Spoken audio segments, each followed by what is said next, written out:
This is my keyboard. I love it. I've had it for a long time, and honestly, it's been really great. What it isn't very good at is being portable. I can't even put it on the table. It's also ridiculously heavy, and it doesn't even have its own speakers. So I decided to bite the bullet and finally buy a MIDI keyboard. I need to move this.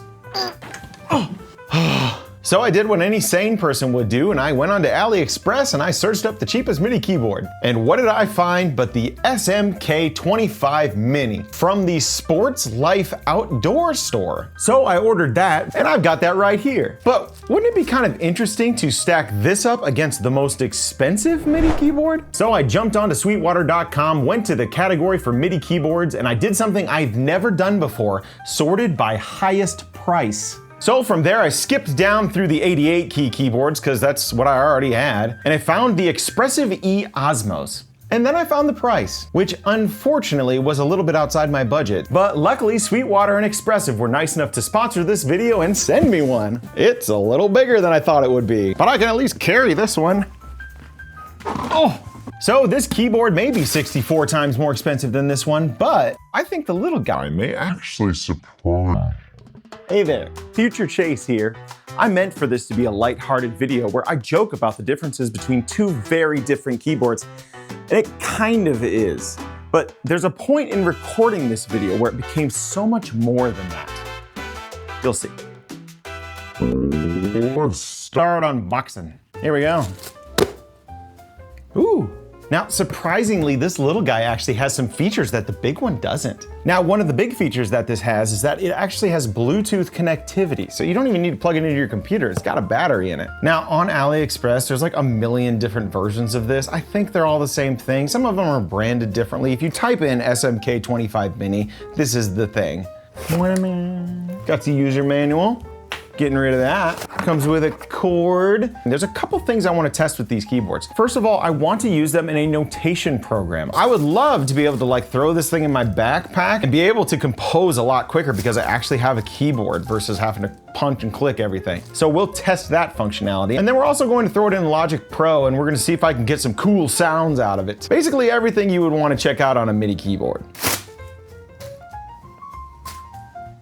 I don't even know how to turn it on. Got a little switch over here, so flip that on. Ooh, and the little lights turn on. Comes with power, that's nice. All right, before we check out this Bluetooth, let's check out the feel of this keyboard. So,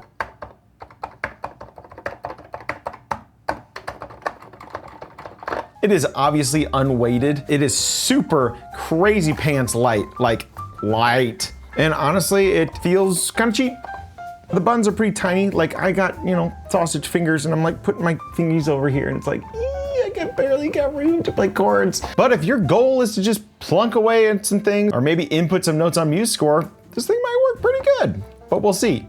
I'm assuming this little BT right here is going to be our Bluetooth light, so let's see if I can connect it to my Bluetooth. Now, I notoriously have terrible luck with Bluetooth devices, so if this thing can work, oh, that would be sweet.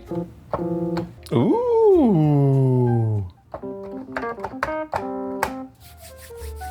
So after about 10 minutes of futzing around trying to get this thing to connect for my Bluetooth, I got it. Now, if you're somebody who's planning on maybe getting this, but doesn't know how to do Bluetooth like I didn't before I started, head to my Patreon where I'm gonna be putting up a free video so that you can learn how to do it. The link to my Patreon will be in the description. And if you get there and you decide to support the channel, even better.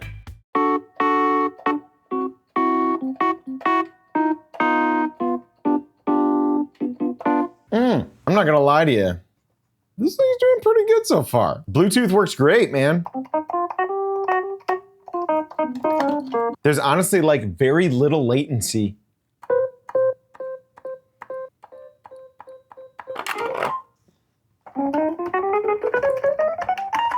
All the buttons work.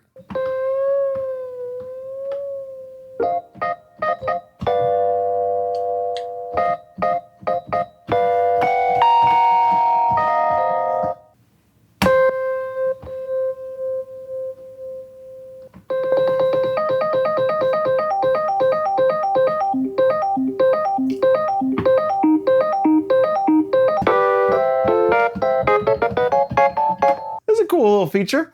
So if I click the SC button here, and then I go to one of these keys up here. So I'm gonna click like a D here. So my little D pops up. I just need to push one button and I can play all the chords in that scale.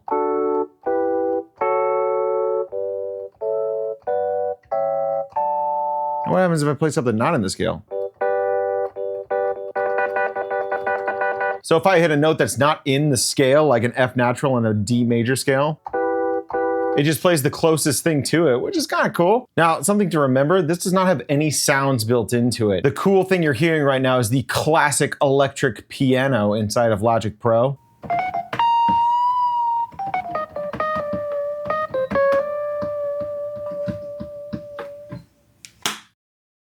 Actually, it's very velocity sensitive. So if you look here, if I play soft, how many notes can I play at one time? At least 10. I don't feel like I'm getting everything there, but I mean, who cares? I think one of the most important things to me is we're gonna try to hook this thing up through MuseScore. So let me pull up a new score here. All right, so here's our score. The sound is working, but no notes are popping up. So let's do this. I'm gonna click my quarter note here. Here we go. Here we go. So let's check my octaves here. So if I go, that was an F, go octave up here. Oh, it worked. Octave down. Oh yeah. So then I can just change my note value to like an eighth note and then, ooh, I was a little bit too fast. Ah, I keep hitting multiple buttons. My fingers are too fat. Stop it. Oh, but that's really cool actually. Like, let's say I want to do a chord, I can just push them all at the same time. It's Bluetooth. Oh yeah. Turn this off, save the battery, as we now upgrade ourselves to a little bit more expensive keyboard. So here's the bag. Comes with a little rain cover. That's kind of cool. So when you take off the cover, this is what the actual bag looks like. It's rocking a ginormal front cover that you can put like lots of music or whatever you want in it. And that's what the inside looks like. Nicely padded. And now for the main attraction. Oh my gosh. As I open this up, I'm reminded that this video would not have been made possible except for Sweetwater. Sweetwater is honestly such an easy sponsorship for me because not only do they send you candy, but I've been buying from them for years. Whenever you purchase something from them, you actually get your own personal agent that helps you out and make sure that everything is exactly how you want it. And they have some of the best shipping and customer service that I've ever run into for music stuff. And they were cool enough to sponsor this video. What else can you want? So when you go shopping for your $1,800 keyboard, get it from Sweetwater. I don't think I've ever had Bit O' Honey before. That's hard. Box inside of a box. It's another box. Ooh, you got like every country's adapter in here. Look at that. Oh.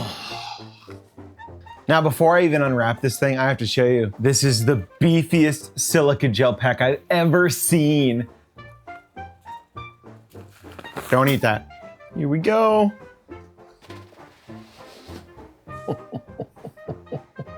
This is a good looking keyboard. It's a little bigger than I thought it was going to be. We can show the comparison here between our two keyboards. This is a C to C range. This is also a C to C range, different Cs. This one is 2 octaves, this one is 4 octaves. But you'll notice, as I flip the power onto this guy, it doesn't turn on because this does not have a built-in battery. Points to the cheap one. This keyboard is so ready for world travel that they actually include different connectors. They have 4, and this is what the connector thing actually looks like. So I'm gonna take the old American guy and I'm gonna click it in. Now, in comparison to this guy that has 1 USB-C port and a headphone jack on the side, you've got master out, you've got a pedal, you have your USB-C MIDI out, and you have your speaker out. So let's finally plug this thing in. It's calibrating. So they both have screens. You'll notice that one is just a little bit bigger than the other one.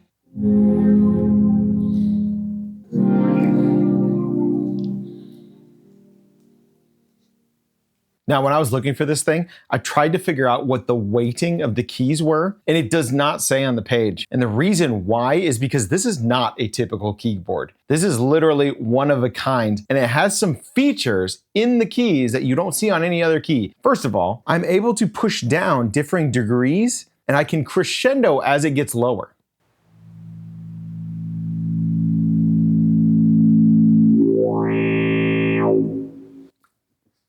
So in doing that, I can crescendo and decrescendo and play chords, and this is just something you can't do on any other keyboard that I know.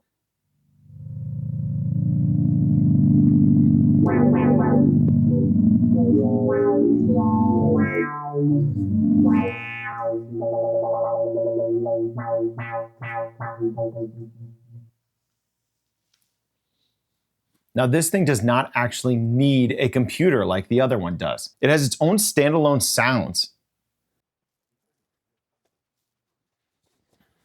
Feature chase again. So what I'm doing right now is I'm trying to figure out the name of the engine that powers this keyboard, and it's called the Haken engine, which is kind of funny because Haken Audio is labeled right on the top of the keyboard. So I search for that for a bit, but while I'm searching, I start to plunk around on the keyboard a little bit and I get a little bit distracted. And this is the point in the video where it just kind of breaks down. I kid you not, I spend the next 40 minutes of recording not saying one word. It all just started with me plunking around a little bit, and then slowly but surely I throw the manual down and I just start playing. And this is kind of where I started to realize that I can't really give the video that I wanted to give at the start of this. I can't compare these two keyboards. It just wouldn't be right. I've spent the last 10 years of my life trying to inspire and show a love of music to my students, and these keyboards have both started to actually inspire me to want to make music again. The Cheapo one showed me that just taking one small little hurdle out of the music making experience makes the whole thing so much easier. And the Osmos. The next day after recording this, I realized that I didn't really know where to take it anymore, but I texted my wife midway through the day that all I wanted to do was just go home and experiment and play with the Osmos. I've yearned to play this thing in my free time. So as I'm playing in the background here, am I saying that you need to go out and throw down $1,800 to experience that level of inspiration in yourself? No, but as someone who gets to pick up a bunch of instruments every single day, there's something totally unique about this one in particular that really just fires me up. Come on, I'll show you. So a couple things I didn't even mention the last time. And it's kind of silly I didn't mention it because this is my favorite thing about the whole keyboard. So if you take your finger, you push it down, and then you push it to the right, the pitch bends up. Same thing, you push it to the left, the pitch bends down. So that allows you to do a vibrato by actually moving the key. I can't tell you how many times I've literally played a piano and wiggled a key wanting to actually vibrate the sound. Obviously nothing happened on those keyboards. You can just imagine playing a violin line with your right hand and doing the vibrato. Now, something else. You'll notice that some time has passed between the last recording and this one. Note the facial hair. And I just finished testing through the Ds of the sound patches. There is over 500 sounds loaded onto this thing, and I kid you not, every single one of them feels like an entirely new instrument. This one's called K-Toff. I've never played it before.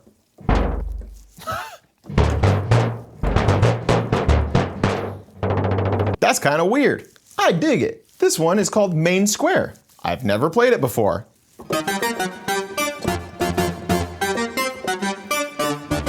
This one is Notostrum.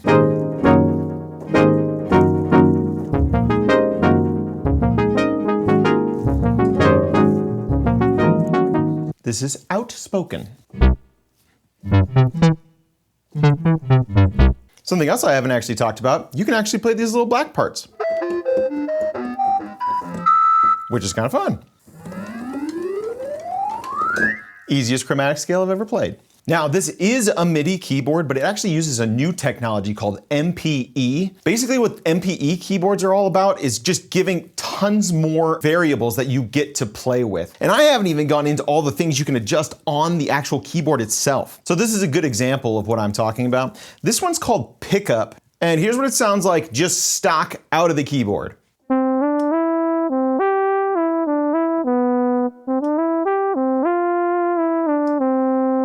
Here is just some of the things that you can adjust. So if I click this button here, here's my stock sound, and I'm just gonna start adjusting some of these little parameters, and we're gonna see how they sound.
once again, here I am. It is 11:03 at night, and I am still playing this dang keyboard. I've probably talked like maybe 5% of the time, and then I've just jammed out on this keyboard for the rest of it. And again, I've barely touched the surface on this dang thing. And also, just so you know, this also can connect to MuseScore. Same deal. I come over here, hit the little pencil, go to quarter note, and